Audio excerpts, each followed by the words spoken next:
the terrorism in Boston. Yeah.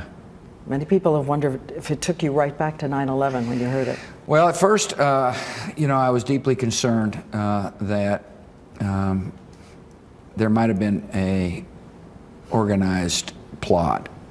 I don't know all the facts. I don't think we all know all the facts, but I was deeply concerned that this could have been, another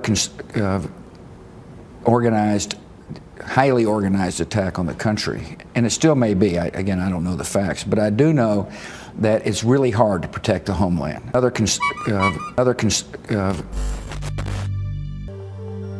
It's no secret that politics are a dirty game, but elaborate conspiracies, when they are true, are usually very well hidden. It's a rare occasion that a government plot is revealed to the public. One such conspiracy existed in the 60s, and its goal was to provoke a war with Cuba. America's top military leaders joined forces in coming up with a plan, which would support a war against Cuba, but involve fake acts of terrorism on US soil, which would take a devastating number of innocent lives. There are existing and available documents which show that chiefs of staff of the US military had an elaborate plan of shooting civilians in the streets of Washington, D.C. and Miami, to name a few places. Bombings would be initiated and innocent people would be framed and found guilty of these acts of terrorism. An elaborate plan was created on how to stage a devastating incident in which it would seem as if a Cuban aircraft shot down a plane full of college students. Fidel Castro and Cuban refugees would be implicated, and thus a war would be justified. Luckily, President Kennedy rejected these plans.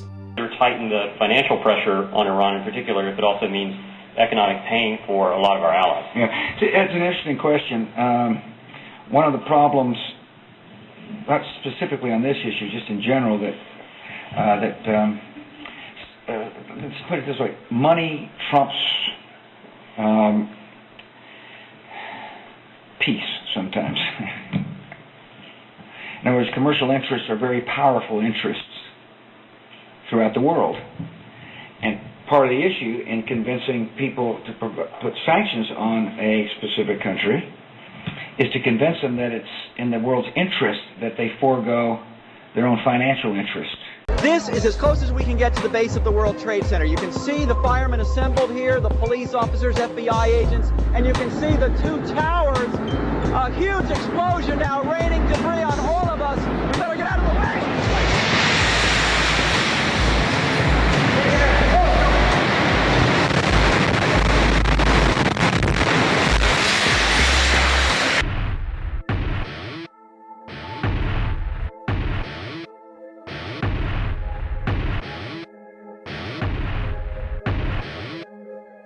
You sort of wonder when something like that happens, well, who stands to benefit? Who had the opportunity and the motive? You just kind of look at these basic things. I don't assume that I know the truth about what went on that day. And yeah, I just look around and looking for, well, who had the motive, who had the opportunity, who had the equipment, who had the will. Oh, there it is. We did it, Brian. We made 9/11 happen. High five! All right, high five! Hey! Enough said.